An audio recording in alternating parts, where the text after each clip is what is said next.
Tribune Jalian Marlaxia sat at the bar, nursing his drink, while the usual crowd of cadets and civilians drank and sang the war songs of the Grand Coalition. He'd been a soldier in the Grand Coalition armies for almost 70 galactic years. He'd risen from the lowest rank to commanding a Kexarch of 100,000 troops. For his loyal service, he was promoted to Tribune and given the option to retire or his pick of assignments. The service was all he knew, so he took the offer to teach at the academy. He drank alone most of the time. Most cadets were too intimidated to talk to him outside class. His rank, experiences, or sheer size kept most cadets from speaking to him when he was off duty. Unlike most of the academy instructors, he was one of those mythical beings. A combat veteran of many wars, most instructors had combat experience, but usually just one or two conflicts. As part of his interview with the academy commandant, his service record was reviewed. He was surprised by some of the details in it. After 70 years of combat service, it all blurred together. He'd fought in 22 wars, 642 major engagements, numerous skirmishes, and more than a few barroom brawls. He shrugged at the last one. He came up through the ranks and became an officer by battlefield commission. He wasn't an officer and an aristocrat like most of the cadets he taught. He was almost 3 meters tall and massively muscled, like all soldiers from Tralaxia. Numerous scars crisscrossed his entire body, especially his forearms and the curled horns on his head. So he was surprised when a cadet from the newest class approached him, pushed by his friends, of course. Tribune Marlaxia, the young Kitaran stuttered. Yes, cadet, he replied while trying to remember its name. Cadet Sin, sir, the young cadet answered. Ah, yes, what can I do for you, cadet? Jalian inquired. He tried to keep from smiling at how scared the cadet looked, ears flat, tail tucked between his legs and barely able to look up at him. Sir, if it's okay, the cadet asked, trying to overcome his nervousness. We were talking about who were the best soldiers in the coalition military.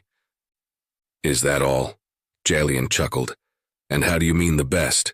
The best fighters, the bravest warriors, the strongest soldiers, the canniest troopers, or the most reliable to get the job done? The cadet looked to his friends for help, but none was given. I don't know, sir, his voice barely audible. Jalian smiled and decided to take pity on the young cadet. He took a pull from his drink and signaled the bartender for another. As she slid the drink to him, she shared that amused look she always had when he was going to tell a tale. After another pull at his fresh drink, he put it down and turned around on his stool. You asked about the best soldiers in our military, but I will instead tell you of my experience with the best soldiers that I've ever fought beside. The rest of the bar's patrons quieted down as they realized they might get to hear him share some of his past experiences. They weren't part of our military, but one of the few allies willing to step up when the Razith invaded our space. Jalian's eyes stared at nothing as he tried to remember how long ago it was. About 30 cycles ago it was. They'd sent a large force against a small colony world, Raza 6. He paused, taking another pull from his drink before continuing. I was just a Chiliad then, commanding a Millenarch of heavy infantry. The entire Tetachar had been sent to evacuate the civilians before the Razith arrived. At the time, most of us thought sending 10,000 soldiers to evacuate 6,000 civilians was overkill. He shook his head before continuing, but we hadn't met the Razith in combat before. Jalian looked around the room before continuing. Cadets learn about the Razith in their 3rd year, so for the younger cadets and the civilians in the room, I better explain who the Razith were. The Razith were a species that originated from the fringe of the Zenectic sector, out on the galactic rim. That area had never been explored, being so far out. It was later found to have contained several sapient species, all conquered by the Razith. What did they look like? One of the cadets piped up. Jalian turned to look at the cadet. They were big, only slightly shorter than me. Their lower body was sinuous, and having no legs, they moved by lateral undulation. Their dorsal side was covered in short spikes that ended in a stinger that could inject paralytic venom in some species. They had 2 arms that ended in a 6-digit manus with retractable claws, and another pair of appendages that could function as arms for grasping or be used to increase their speed when moving. They had 2 sets of eyes, one for normal light and the other for low light. They had a wide maw with rows of sharp fangs for ripping apart flesh and meat. Their whole body was covered in tough scales that sometimes deflect laser and plasma bolts, if you didn't hit them square on. Draining his mug, Jalian continued. To them, other sapients were either food or slaves. He looked around to see the entire bar focused on him. A delegation sent to make contact after they attacked a small outpost found that out the hard way. Only one of the group was allowed to live to deliver a single message: surrender or die. The Gitana Council didn't take them seriously and put together a small fleet to punish these upstarts. After all, the survivor reported they only had a dozen ships. None came back. Jalian drained the rest of his drink and set the mug on the bar. A recon ship that had been sent out returned with word that the Razith fleet was far larger than reported. Hundreds of capital ships, thousands of escorts, and what we assumed were troop ships. With our fleet scattered across coalition territory, we needed to buy time for them to join the Grand Fleet, so dozens of squadrons were sent to evacuate all colonies and stations directly in the enemy's path, Jalian said, his eyes staring at nothing as he spoke. We didn't know the Razith had also sent out their groups of raiders to seize any supplies they could, and in their case the colonists were just another source of food. Jalian began to reach for his mug, remembering it was empty just before grasping it, so he was pleasantly surprised to find it full again. So our small fleet reached Raza 6 and took orbit above the main settlement. A message had been sent for the colony to gather all their people in the main settlement and be evacuated from there. With none of our ships capable of atmospheric maneuvering, we were reduced to using shuttles and other smaller craft to load the colonists and their belongings. It would take some time to lift 6,000 colonists, their animals, and a few belongings to the ships in orbit. Jalian gave a small chuckle as he remembered the argument between the fleet commander and the Tetarch over the colonists' animals. He'd finally convinced the fleet commander that they were here to rescue the colonists and deny the Razith of supplies. Being carnivorous, the colonists' animals were a food supply for them and couldn't be left behind.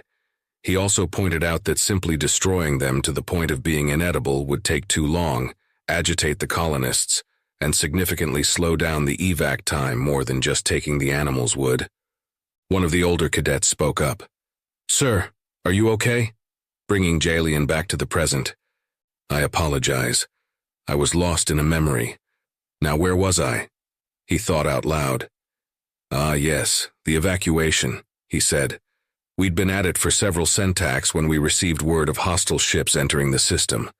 The fleet commander took all but 2 destroyers to engage the enemy while we tried to speed up the evacuation, but you can only move so fast with the number of shuttles we had."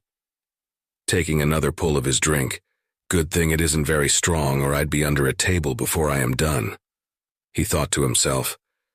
My Tetarch conferred with the fleet commander and a distress signal was sent out for more ships to assist in the effort. He was also informed of several ships heading for the planet's surface, most likely ground troops. The area around the settlement wasn't very defensible, so we moved the LZ to a nearby plateau and moved the rest of the colonists that way. The colonists would often take their livestock to graze on the top of the plateau, so there was a well-worn path. And even better, some of the livestock naturally began to climb the trail to their grazing spot. The path up was mostly rock and dirt with some vegetation here and there, he continued. It leveled off into 3 different benches as you ascended. This allowed a brief rest for some of the slower colonists. The plateau was bulbous where the pathway exited on it. Sheer cliffs along nearly all sides provided added protection, and the land narrowed to a bluff over the river far below. A wide spot at the farthest end of the bluff was just big enough for an LZ. His hands helped show what he meant. The Tetarch began breaking off Millenarch at the base and at each bench to hold off the Razith. Jalian recalled. Each level could be supported from the defensive line above, and with either side of that steep slope being a sheer cliff face, it looked like a tough weonade to crack. After deploying 5 Millenarch along the trail from the bottom, over 3 benches and a line on top, that left 5 others to assist in the evac and build backup defensive lines. My Millenarch was to hold the second bench, he explained. Jalian was starting to enjoy sharing this with the crowd. He didn't talk about it often, but oh, did he dream about it. The nightmares weren't as frequent now, but every so often they'd plague his sleep. The sights, sounds, and smells of that desperate fight. The screams of the wounded and dying, feeling the battle slip out of his control. We got word from the fleet commander that his battle was going well, but neither side had an edge. Jalian said, "We also got some intel back from AI-controlled recon craft about the multiple formations of the enemy sacking and burning anything they came across and all heading our way." His throat getting dry, he took a drink from his mug and then continued. "We had our first contact with the Razith not long after that report. There were less than a millinarch of them. We opened up as soon as they came into range and got the nasty surprise of finding out that their scales gave them some defense against laser and plasma fire. Here and there one went down, but nowhere near the numbers expected." His eyes took on a haunted look. We hadn't even eliminated a quarter of them before they hit the first line of defense and rolled right over it. A favorite tactic was to grab one of our troopers with the lower set of appendages on the torso, entangle them, and then either bite into them, sting them with their tail, or simply rip them apart. I'd never seen such savagery, at least by that time of my life. By the time we drove them back, over half the first millinarch were dead, dying, or seriously wounded. They'd also dragged a few poor bastards back with them, and we could hear their agonizing screams. The Tatarch sent some of the troopers from the plateau to remove the wounded and dying. The dead were piled up and incinerated with thermocharges. Taking another drink, he continued, "Normally we would try to give the appropriate fallen funerary services, but we didn't have the time and we knew what happened to our dead." He also sent more troops to reinforce the first line. Jalian paused before adding, "It wasn't enough. We barely managed to fend off 2 more attacks and had to abandon the first line of defense," Jalian said. And even more worrying were more and more Razith arriving on the field. It was becoming obvious that we couldn't hold them off forever. Evacuation was only about halfway done and we'd already lost over a millinarch of dead and wounded. Word also trickled down from above that Razith reinforcements had arrived to bolster their fleet. Jalian's eyes stared at the wall behind the cadets before he continued. It wasn't going well for the ships now, with 2 destroyed and 1 disabled. The Razith reinforcements also forced our transport ships to break orbit and flee from a pair of warships that approached them. Once again, Jalian's mind wandered as he remembered the hopelessness that engulfed those still on the ground. He shook off his thoughts and continued. "The next assault nearly destroyed what morale we had left. We found out the damn things could climb the rock walls. They were hitting us on every level and atop the plateau. It was no longer an organized battle, but a swirling mass of small groups fighting for their lives and to keep the Razith from the civilians." Jalian suppressed a shudder at the recalled fear of that chaos. And just when things seemed hopeless, they arrived. Taking a long pull of his drink, he took a moment to focus his thoughts. Several people in the crowd asked the same question, "Who?" The entire crowd waited eagerly for the answer. "The humans." Jalian gave a simple answer. At the crowd's bewilderment, he explained, "Yes, I know that for most of you, your only experience is with their traders and travelers. They don't look that tough, but you'd be surprised at how tough they truly are. And their military forces are downright scary. They aren't as big or strong as other soldiers in our armies, nor do they have any natural weapons or armor. What they do have are units that function just as well independently as they do in larger formations. Their troops are well-trained, disciplined, and brave to the point of idiocy." Jalian gave a slight smile as he remembered the elation that someone heard their call. "I learned later that they were just a small fleet passing through a nearby system but didn't hesitate to respond. Their half-dozen warships immediately attacked the Razith fleet in their flank and threw them into chaos. Their largest supply ship could land and take off from a planetary surface and had plenty of room to take the rest of us off the planet in one shot. But the plateau wasn't big enough to land on, but they solved the problem with human efficiency." Jalian continued. "They set down on a nearby ridge and used the shuttles to ferry people and animals over to it. It was a far quicker process than going back and forth between a ship in orbit. But I am getting ahead of myself. We were on the verge of being overrun when a noise I'd never heard before came from above and behind me. Humans in black body armor and firing projectile weapons were advancing down the path and firing into the mass of Razith fighters. and their weapons were far more effective than our energy-based weapons. They fired explosive-tipped projectiles that exploded on contact. This reduced the chance of a deflection to almost zero. Their shots just punched through Razith's scales like they weren't there. Jalian looked around the bar, seeing the crowd hang on his every word. With their help, we managed to not only repulse the Razith from the path and plateau, but also their dropships chased them back to the settlement. Jalian drained his mug again before continuing. I'd never seen a human up close before. They were bipedal and had a single pair of arms.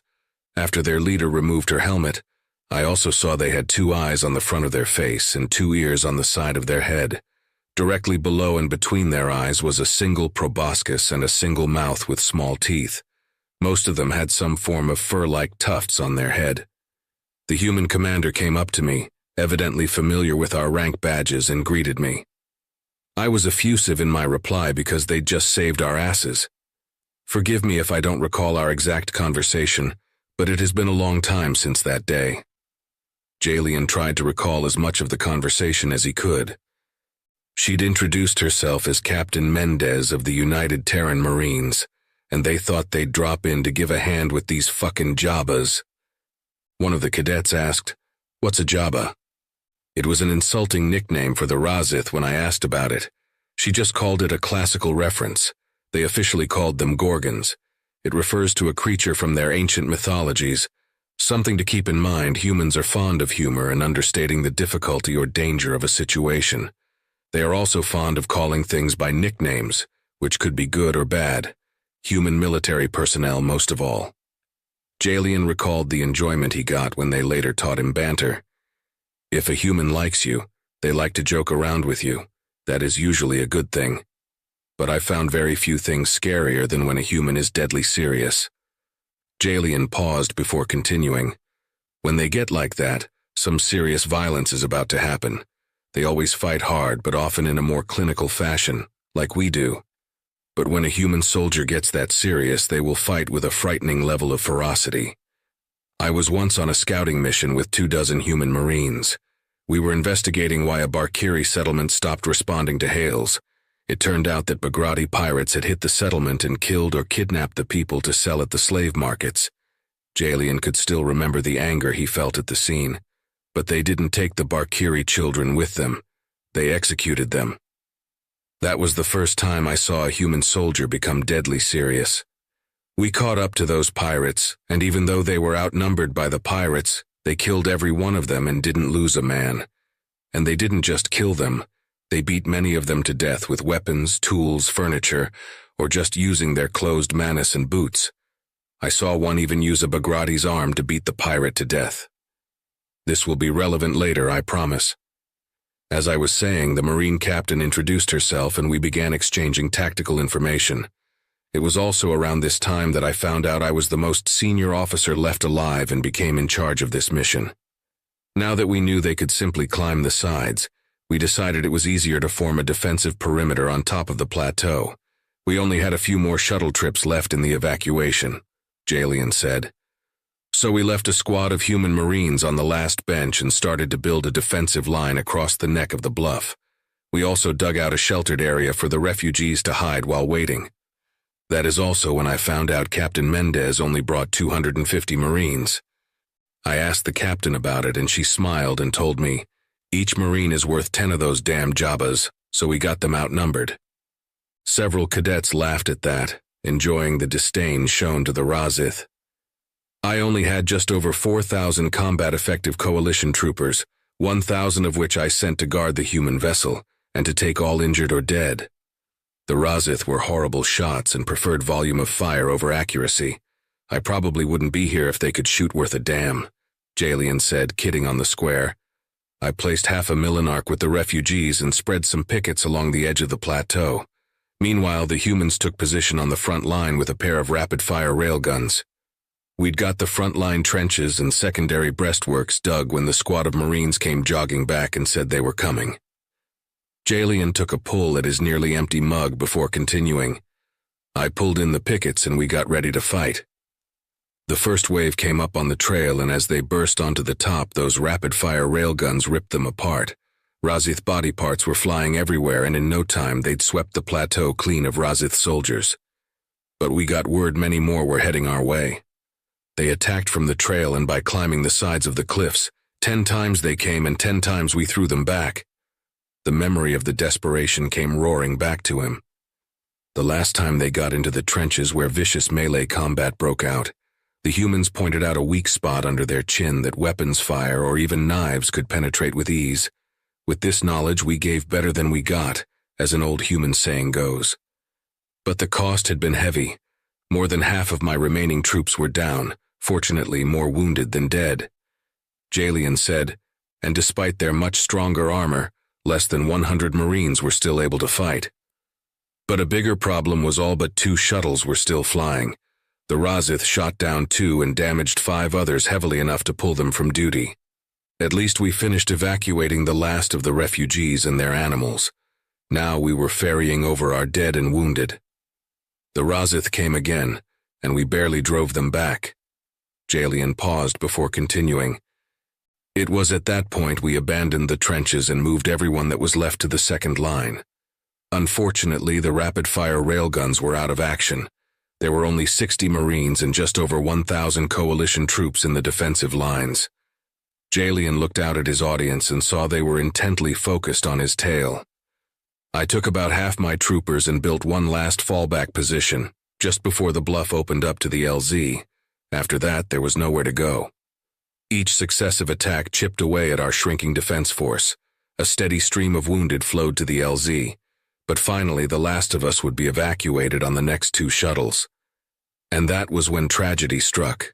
During a lull, the surviving troops fell back and the Marines manned that last line of defense. I protested, but the human captain pointed out that their much heavier armor would allow them to retreat under fire better.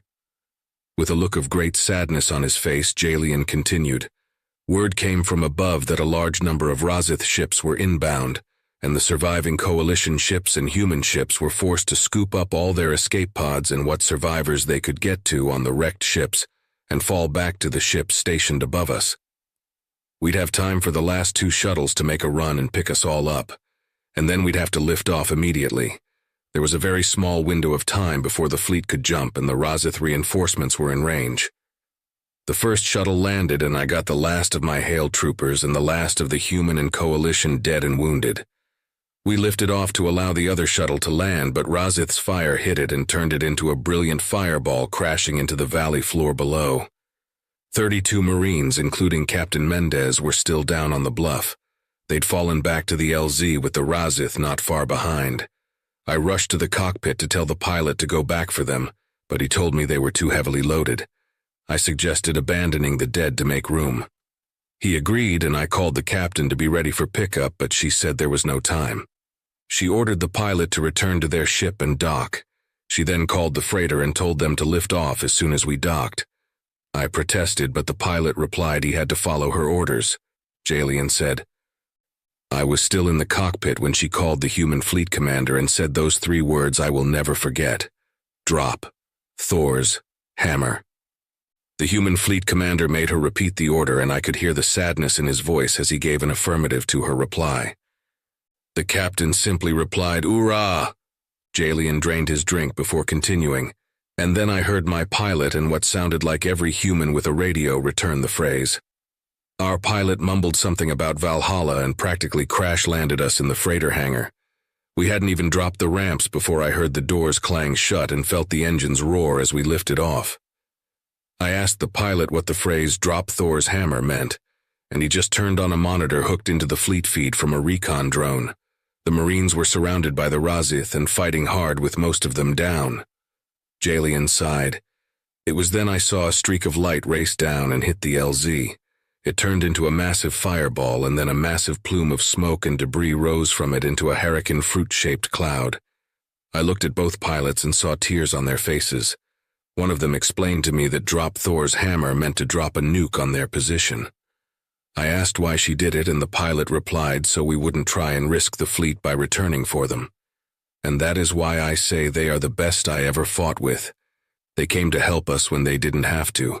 They fought shoulder to shoulder with us, and in the end, they sacrificed themselves to make sure we would survive. Jalian scanned the crowd, seeing them shocked, amazed, and even saddened at that action. "And now, cadets, it's late and we get up early." With that, Jalian set down his empty mug, signed his credit chit, and left the bar.